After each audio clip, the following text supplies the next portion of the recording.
Hello guys, in this video I am going to show you how to enable data protection in the Ionity application. But first I just want to mention, don't forget to subscribe to my channel, because at 10,000 subscribers I am going to show you my whole YouTube revenue statistics and growth strategy, as well as how to make money online. Let's jump into it. First of all, open the application on your phone. And then click on the three lines at the top of the page on the right. And then click on the settings button.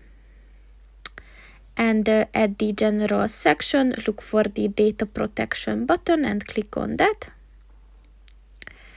And within this, look for the status of your consent section. And in order to enable it, just click on the white circle next to it. And once it turned orange, it is enabled.